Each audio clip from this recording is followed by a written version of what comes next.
London's cobbled streets glistened with the remnants of a passing storm, and a thick fog clung to the city like a shroud. The air carried a strange heaviness, the kind that made the gaslights flicker uneasily, casting trembling shadows against the soot-stained brickwork of the buildings.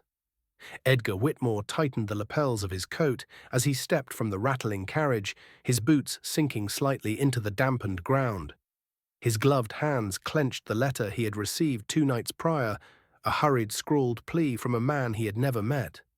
Father Alastair Ward, bellkeeper of St. Dunstan's Church. Come to London, immediately. The bells have begun to ring, but the dead have not yet fallen. This has happened before. You are the only one who will believe me. A cryptic message, urgent in its desperation. Edgar had spent years pursuing the unexplained, uncovering hidden horrors beneath the veil of logic. This, however, was something else entirely. As he approached the towering Gothic cathedral, a terrible wind howled through the narrow alleyways, whispering through the gnarled iron gates that surrounded the churchyard. St. Dunstan's stood like a sentinel of the damned, its tall spires vanishing into the thick rolling mist. Then, as Edgar reached the heavy wooden doors, the bell rang.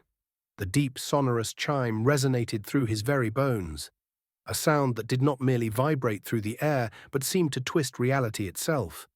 It was a funeral bell, a sound that traditionally marked the passing of a soul. But no death had been reported.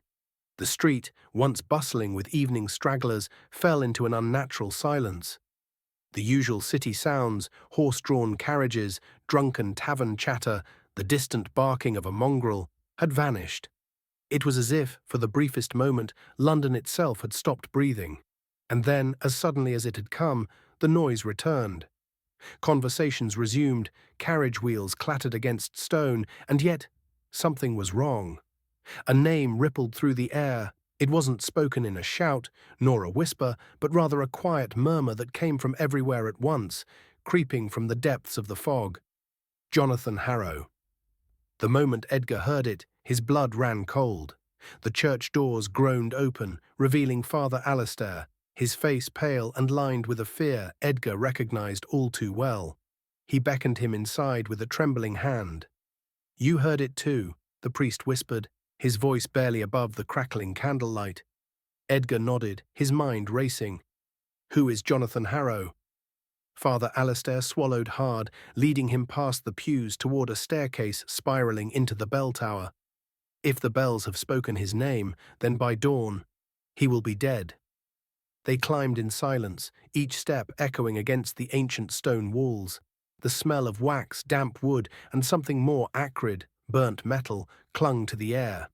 As they reached the bell chamber, Edgar took in the massive iron structure suspended by thick chains, swaying slightly, even though the air was still. "It shouldn't have rung," Alistair muttered. "Not unless—" A sudden, frantic knocking came from the front doors below. The priest stiffened, his face draining of what little color remained. Edgar turned sharply, his heart hammering as the knocks became more desperate, more erratic. Then, just as suddenly as they started, they stopped. A terrible silence settled over the church once more. Edgar descended the steps quickly, throwing open the door. Outside, the gas lamps flickered weakly against the mist, their glow barely reaching the figure lying sprawled on the cold stone steps. Jonathan Harrow. His throat had been slit from ear to ear. His hands, bound behind his back, were marked with symbols Edgar did not recognize. Blood pooled beneath his lifeless form, but there was no sign of a struggle. Father Alastair stood behind him, whispering prayers under his breath. Edgar knelt beside the body, his fingers brushing against something cold and metallic tucked inside the dead man's waistcoat. A silver coin, covered in symbols identical to those carved into the man's skin. A feeling of unease twisted in Edgar's gut. "This isn't just a murder," he said, his breath coming in a whisper. "It's a ritual." Alastair closed his eyes. "The bells. They don't just announce death, they call for it. And now, they've rung again." As if in answer, a second toll rang out into the night. This time, Edgar swore he heard something. Beneath the bell's chime. A whisper. A name. And it wasn't Jonathan Harrow. It was Margaret Fenwick, a woman neither of them had ever met. But by sunrise, she too would be found dead. The second toll of the bell hung in the air like a death sentence, stretching unnaturally across the dark city. It wasn't just a sound, it was a verdict. Edgar stood frozen at the church threshold, his breath visible in the damp chill of the London night. Beside him, Father Alistair made the sign of the cross, whispering prayers into the silence. But prayers had done nothing for Jonathan Harrow, and they would do nothing for Margaret Fenwick. The name echoed through the streets in that same eerie, murmuring way, as if London itself was whispering it. Edgar had seen many terrible things in his time, bodies drained of blood, men driven to madness by things unseen, but never had he encountered death before it happened. Without a word, he turned on his heel, heading toward the mist-laden streets. "Where are you going?" Alistair called after him, his voice tight with fear. Edgar didn't stop. "To find her, before the bell's promise is fulfilled." The Fenwick estate was nestled along the edges of Fleet Street, a place where gas lamps burned lower, where the fog crept thicker. The cobbled streets shimmered with the evening's rain, the gutters clogged with old refuse and stagnant water. Margaret Fenwick was a widow of considerable wealth, known for her charitable donations and her staunch refusal to leave her late husband's townhouse. If she was still breathing, she had hours left. Edgar rapped against the large iron door knocker, his pulse pounding against his ribs. Moments stretched unbearably long before he heard movement behind the door. It opened just enough for a woman's pale, tired eyes to peer out. "Who are you?" Her voice was wary, edged with exhaustion. "Margaret Fenwick?" She hesitated, nodding slowly. Edgar's relief was brief. "Mrs. Fenwick, you are in danger." Her brow furrowed. "I don't—" From inside the house, something moved. A shadow glided across the hallway just beyond her shoulder. "Who else is here?" Edgar pressed, stepping forward instinctively. Margaret's expression flickered between confusion and unease. "No one." The candlelight behind her quivered, shadows stretching unnaturally along the walls. Then, from somewhere within the house, a sound drifted forward. A whisper. "Margaret, it is time." The color drained from her face. Edgar pushed the door open, stepping inside just as the candlelight snuffed out. The house felt wrong. Though it was well furnished, with elegant decor and expensive tapestries, the air carried a weight, the kind of heaviness one feels in a crypt. Margaret moved toward the sitting room, her breath uneven. "I heard it too," she murmured. "The bell, the voice." Edgar's eyes scanned the room. A grandfather clock ticked steadily in the corner, its hands frozen at midnight. "Who else knows about the bells?" she asked. "Very few," Edgar admitted. "Most believe it's an old legend. But I believe the deaths are part of something greater, something orchestrated." Margaret's fingers twitched at her side. "I need to show you something." She led him deeper into the house, to a small study lined with books, but it was the desk at the center of the room that caught Edgar's attention. Upon it sat a letter, unopened. Edgar stepped closer, his pulse quickening as he saw his own name scrawled across the envelope. With trembling fingers, he picked it up and turned it over. The wax seal was old, too old, and yet the date inscribed beneath his name was tomorrow's date. Edgar's throat tightened. "Who sent this?" Margaret looked at him, eyes dark with something close to understanding. "You did." The words rang through his mind like an echo of the bells themselves. Before he could respond, the clock struck 12. A gust of wind tore through the house, but the windows were closed. The candlelight flickered, the air thickening with something unseen. Then came the whispers. They crawled through the walls, murmured through the rafters. "Margaret, Margaret, time is up." The door to the study slammed shut. Margaret gasped, backing against the desk as the shadows began to stretch. They slithered across the walls, elongated fingers reaching out toward her. Edgar grabbed her arm. "We need to go, now." But Margaret's eyes went wide with terror. She was looking past him. Slowly, Edgar turned his head. A figure stood in the doorway. It was Margaret. Her exact likeness, staring at her with empty eyes, a perfect mirror, yet utterly lifeless. And then it smiled. Margaret screamed. The candles went out. When Edgar woke, he was lying on the cobblestone streets, rain dripping down his face, his head pounded, his vision hazy. The house was gone, not destroyed, not abandoned. Gone, as if it had never been there at all, but where it had once stood, the great bell of St. Dunstan's rang again. Edgar pulled himself up, breathless, his gaze shifting toward the church spires in the distance. He didn't need to hear the whispers this time. He knew exactly what they would say. A new name, a new death. The bells would not stop. And soon, they would ring for him.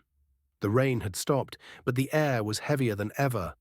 The silence of Fleet Street was suffocating, as if London itself was holding its breath. Edgar staggered through the empty streets, his mind struggling to comprehend what had happened. The house, gone. Margaret Fenwick, erased.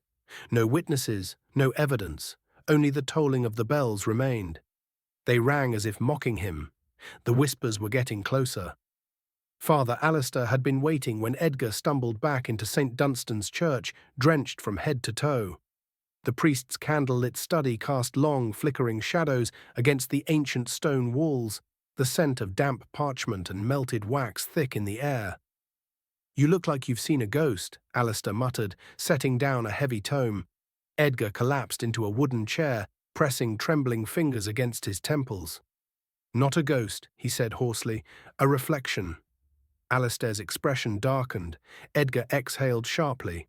The house vanished. Fenwick vanished. Something took her. Or, he swallowed, something replaced her. Alistair hesitated before speaking. "You saw it then." Edgar's pulse pounded. "You knew." The priest's fingers curled over the book's binding, his knuckles turning white. "I suspected. But I prayed it wasn't true." He opened the tome, flipping through fragile, yellowed pages. The ink had bled with time, but the words remained legible. "The bells do not mourn the dead. They do not celebrate the living. They are the hands of the watchers, and the watchers must always be fed." Edgar's stomach turned. "Watchers?" Alistair pointed to an ancient sketch buried among the pages, a robed figure with no face, standing at the mouth of an enormous open bell. "They existed before this city was built, before the stones of London were laid, before the first church was raised, and wherever bells were cast, they followed." Edgar's hands clenched into fists. "And the Brotherhood of Silent Prayer, the secret keepers." Alistair's lips pressed into a thin line. "They are not keepers, Edgar. They are servants." Hours later, Edgar stood before the massive doors of the Brotherhood's hidden chapel, tucked away in the twisting alleyways behind St. Dunstan's. The entrance was marked by a single iron bell, its surface rusted with age, crimson stains at its base. The doors creaked open. They were waiting. Inside, the chamber was illuminated by a row of iron lanterns, their flames barely flickering against the oppressive darkness. Hooded figures lined the stone walls, their heads bowed in eerie silence. At the center of the room stood a man draped in black robes, his skeletal hands folded before him. The Archwarden. His voice was barely above a whisper. "Mr. Whitmore, you seek answers." Edgar stepped forward. "I seek the truth." The Archwarden tilted his head. "Then you already know it."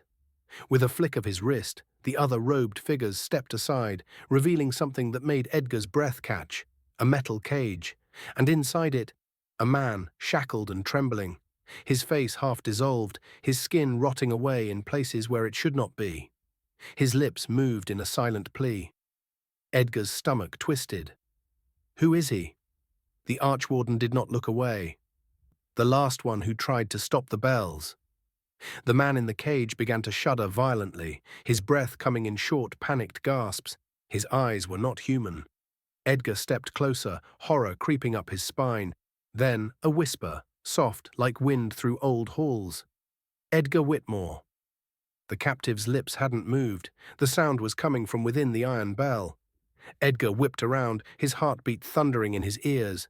Why did it say my name? The Archwarden remained motionless. "Because it has already chosen you." Edgar felt the weight of the room shift, as if something unseen had just stepped closer. Then the bell rang, a deep, hollow sound that rattled the very stones. The captive screamed. His skin peeled away like parchment, dissolving into black smoke. And just before he vanished, Edgar saw what lay beneath the rotting flesh. Not bone, not muscle, but nothing. A gaping void where a man had once been. Edgar staggered back, breathless. The Archwarden watched, unmoved. "You still do not understand, do you?" His voice was calm. "The bells are not warnings. The bells are the sound of something awakening." Edgar's head snapped up. Something awakening. The deaths, the disappearances, they weren't punishment. They were preparations. And London. London was next. The Archwarden lowered his hood, revealing a face Edgar knew all too well. His own. The bells rang. The sound shook the very bones of St. Dunstan's, reverberating through the cathedral walls, rattling the centuries-old stained glass and sending a pulse of dread through Edgar's chest. The Archwarden stood still, watching, waiting. Then the silence fell, and in the hush that followed, the next name was spoken. It was not whispered through the streets like the others. It did not come from a dying breath or an echo in the alleyways. It came from inside Edgar's own head. "Father Alistair." Edgar froze. The Archwarden did not move. The hooded figures around the room did not react. Only the bell, the ancient, cursed bell, stood in solemn stillness, as if it too were waiting for what came next. Edgar turned toward the door and ran. He sprinted through the rain-drenched streets, boots splashing against cobblestones slick with mist. Fog rolled thick through the alleys, swallowing the gaslight glow, twisting the roads into unfamiliar paths. But he knew the way. St. Dunstan's, his only ally, his only friend, Father Alistair. He reached the church doors and shoved them open with bruising force. The great hall was dark, candlelight flickering at the altar. "Alistair," his voice echoed through the empty pews. Silence. Then a scraping sound. From above, Edgar's blood ran cold. Slowly he tilted his head toward the bell tower. The trap door leading up to it hung open. A trail of black liquid ran down the wooden steps. Not blood. Something else. His legs carried him before his mind could resist. Step after step, boots heavy on the spiraling staircase, the wood creaking beneath his weight. As he climbed, the air grew colder. A deep, suffocating presence pressed in on him, thick as drowning water, clinging to his skin. The whispers began again. Not outside, not from the city, from the walls, from the stone itself. "Edgar, you are late." He reached the top of the bell tower.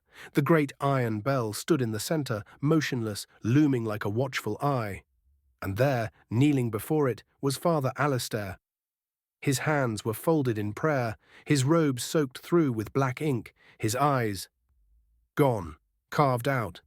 A single piece of parchment was nailed to the bell beside him.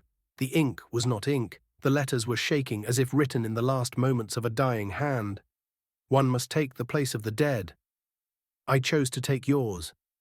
Edgar felt something snap inside him. His fingers trembled as he reached forward, slowly, cautiously, toward the priest's shoulder. But before he could touch him, Father Alistair spoke. "Edgar, do not turn around." The world stopped. The breath in Edgar's lungs froze. The candlelight dimmed. The bell creaked. And behind him, a shadow moved.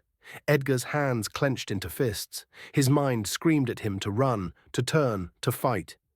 But the words had been spoken. "Do not turn around." It wasn't a warning. It was a law. His pulse thundered as he stared at Father Alistair's motionless form. The priest's lips parted once more. "It is already behind you." A gust of cold air brushed against the back of Edgar's neck. Not air, breath. The room darkened. The bell let out a slow, creaking groan. Something shifted. Something leaned closer. Then, a hand. Cold, wet, wrong, resting gently on his shoulder. Edgar Whitmore. The voice was his own. His stomach twisted into a violent knot. The hand tightened its grip. Fingernails pressing too deep. A low, unnatural hum vibrated the air. The bell rang once. The world blurred. Darkness, then pain. Edgar woke on the stone floor of the bell tower, choking on his own breath. His head pounded. The room spun.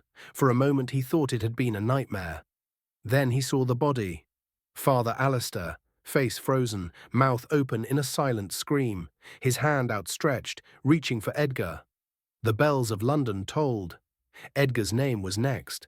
The bells of London tolled again. This time the sound was different. It did not echo through the streets. It did not drift through the fog. It rang inside Edgar's skull. He staggered down the tower steps, hands gripping the stone walls for balance. His breath came in short, ragged gasps. The air in the church had changed. It was too still, too thick. He reached the bottom of the stairs and found the pews empty.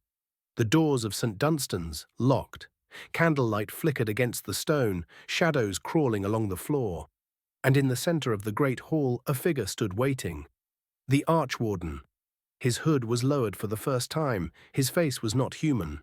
The skin was cracked like old parchment, deep lines twisting around his sunken eyes.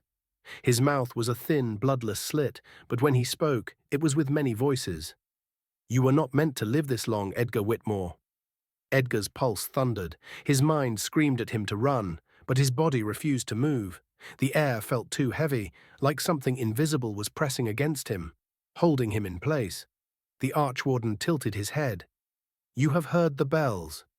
You have seen what waits beneath the city. There is only one choice left to make."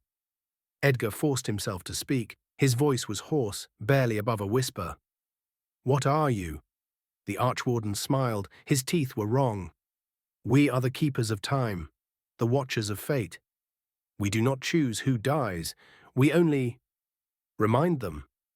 The shadows twisted. Shapes moved behind the pews, too tall, too thin. A presence pressed in around him, filling every inch of the great hall. The air was thick with whispers. Edgar's hands trembled. This is a curse." The Archwarden's smile widened. "No, Edgar Whitmore. This is a balance." The doors of the church slammed open. Cold night air rushed in, sending the candle flames flickering wildly. Beyond the threshold, the city had changed. The gaslights outside had gone dark. The streets were empty. Buildings loomed too tall, their windows black voids. And in the distance, the bell tower stood open, waiting. "It is time." Edgar turned and ran. His boots pounded against the cobblestones. The city swallowed sound, his own breath the only thing he could hear. No footsteps behind him, no voices calling his name. But the buildings shifted. The roads did not lead where they should. London was closing in. Then, a hand grabbed his arm. He twisted, ready to fight. But it was not a shadow, not a watcher. It was a man. "Edgar, Edgar, listen to me." The man was pale, breathless, eyes wide with panic. Edgar knew him, had seen him before, in the old photographs, in the records beneath the bell tower. His name caught in Edgar's throat. Daniel Price. Daniel's grip was tight. "Listen to me," he rasped. "There's still a way out of this." Edgar shook his head. "The city won't let me go. The bells, I know. But there's another way." Daniel's eyes darted to the sky. Lightning flickered. The bell tower loomed ahead. "The Brotherhood lied to you," Daniel whispered. "It's not about stopping the deaths." He leaned in, his voice dropped to a whisper. "It's about who rings the final toll." Edgar's breath caught. The pieces snapped into place. The bell had rung for Alistair, for Jonathan Harrow, for Margaret Fenwick. Every name was written before it was spoken. Every name was sealed before the sound rang. But his name had been spoken too soon. The cycle wasn't finished. The watchers had been waiting for him to ring it, and if he chose to pull the rope, his name would be etched into the next cycle. The curse would continue. The city would go silent. For now. Daniel's voice was urgent. "Don't ring the bell, Edgar." He grabbed Edgar's coat, shaking him. "Make someone else do it." The realization struck like a hammer. One must take the place of the dead. One must ring the bell voluntarily. But it did not say who. Edgar's eyes lifted to the bell tower. The Archwarden stood at the top, waiting, watching, a silent command. "Come." The storm raged above. The city loomed below. And in that moment, Edgar knew there was no escaping fate, but fate could be tricked. "If I don't ring it, someone else must." His eyes flickered to Daniel. The man was breathing hard. He looked at Edgar with desperation. And for the first time, Edgar realized, why had Daniel survived? How had he lived through the last cycle? Had he made the same choice? Had he given someone else's name? A sudden silence. The storm held its breath. The world paused. Edgar took a step forward. Daniel stepped back, and Edgar whispered, "What's your full name, Daniel?" Daniel's eyes widened. He took another step back. You wouldn't."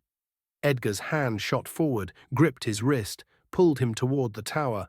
The rope hung waiting. Lightning flashed. Thunder split the sky. The bell loomed.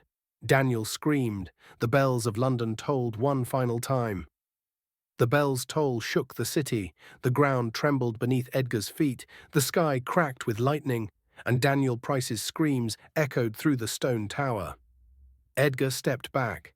The heavy rope swung in Daniel's trembling hands. His fingers locked around it. His breath came in ragged gasps. You can't do this," Daniel choked.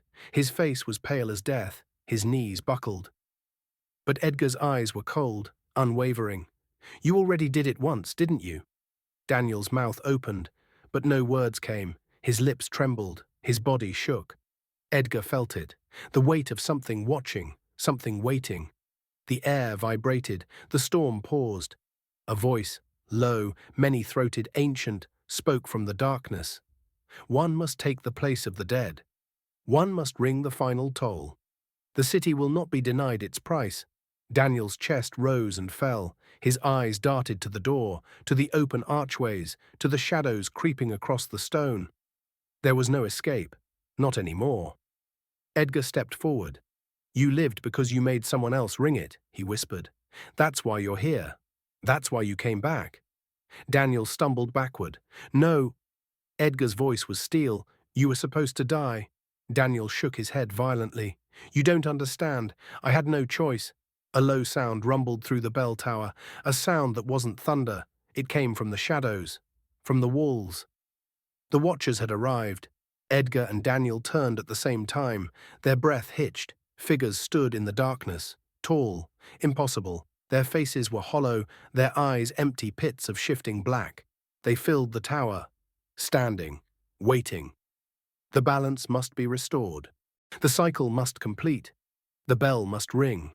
Daniel turned to Edgar, desperate. His face was pale, drawn. He took a step closer, voice shaking. "Please," he whispered, "there's another way. There has to be another way." But Edgar knew.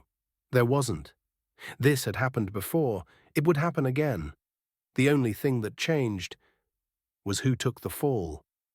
Edgar reached for Daniel's wrist. Daniel jerked away. His breath came in ragged gasps. No, I can't." The shadows moved closer, surrounding them, enclosing the tower. Edgar's voice was low. "Ring it, Daniel." Daniel's face twisted in horror. His hands shook. The rope was waiting. The watchers were waiting. The storm held its breath. Daniel let out a sob. Then he pulled the rope. The bell rang, a final deafening toll. Daniel screamed. The sound twisted, warped, changed. The watchers moved. The shadows rushed forward. Daniel vanished, swallowed by the dark. And then, silence. The wind stopped. The thunder stilled. The storm began to fade. The city streets were empty once more. The lights flickered back on. The bells fell silent. Edgar stood alone in the bell tower. His breath was ragged. His hands trembled. His pulse thundered in his ears. Daniel Price was gone. The curse was complete. The cycle was over. For now. Edgar turned toward the open doorway. The streetlights flickered. The city breathed again. It felt normal, like nothing had ever happened. But Edgar knew the bells would ring again. Maybe not tonight, maybe not tomorrow, but one day they would call for another name. And when they did, the cycle would begin again. His name was off the list, for now, but someone else's would be added soon. And one day, the bells of London would ring for him again. The city slept. The storm had passed. The bells no longer rang. Edgar Whitmore stared at the tower one last time. The massive iron bell hung motionless, silent, waiting. The rope still swayed gently from Daniel Price's final act. The streets below were eerily empty. The gas lamps flickered weakly, their glow barely touching the thick fog rolling in. It was over, at least. That's what he wanted to believe. But something wasn't right. His pulse was still racing. His breath still came in shaky gasps. His instincts, honed from years of hunting the unknown, screamed at him. Something was wrong. He took a step forward. His foot echoed on the stone floor. The sound bounced, wrongly, as if the space was bigger than it should be. He turned, and that's when he saw it. The city beyond the tower looked normal. The street, the buildings, the sky, clearing after the storm. But the people were frozen. They stood like statues, hands mid-motion, feet lifted mid-step. A woman reaching for a child's hand, yet not moving. A carriage halted in place, the horse's legs suspended in the air, a flickering candle in a window, motionless, mid-flicker. Time had stopped. Edgar's breath hitched, his fingers tightened around the railing, his heartbeat thundered. Then a sound. Not from the city, not from the people, from behind him. A single quiet footstep. Edgar turned slowly. The darkness inside the bell tower stretched too far, like the space was bigger than before, like something was standing in it, watching him, waiting. He took a step back. The figure in the darkness took a step forward, a shadow. Tall, impossible, featureless, but its presence was overwhelming. It did not breathe. It did not move like a man. It did not belong here. Then the voice, low, echoing from the walls. "You have delayed the toll, but you have not ended it." Edgar's throat went dry. His fingers twitched at his side. His mind screamed at him to run. But the figure stepped closer. "Do you think time forgets? Do you think you were spared? You were named Edgar Whitmore. You should have rung the bell." Edgar's breath shook. The fog outside thickened. The city was still silent. The shadow lifted an arm. Not a hand, not human. Edgar stumbled back. His heel hit the edge of the bell tower's stone ledge. "Who are you?" he whispered. The figure did not answer. Instead, it handed him something, a folded letter, aged, yellowed at the edges. The wax seal was his own. His fingers trembled as he reached for it. The moment he touched the paper, the world shifted.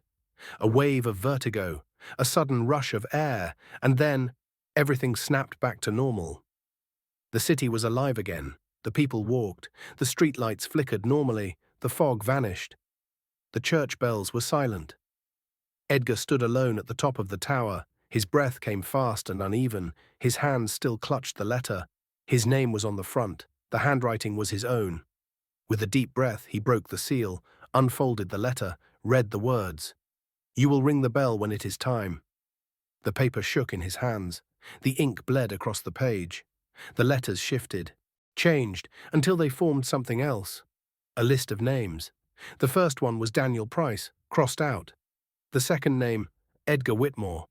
But it was faded, smudged, not yet crossed out. And below it, another name appeared, new. Fresh ink. Someone else had been chosen. The cycle wasn't over, it had only moved forward.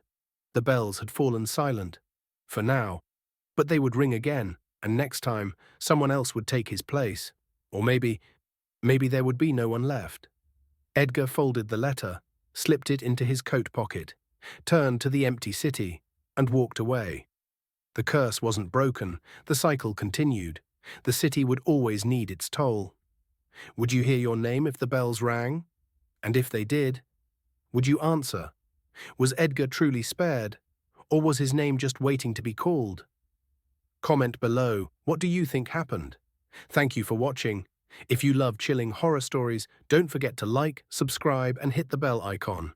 Just don't listen too closely when it rings.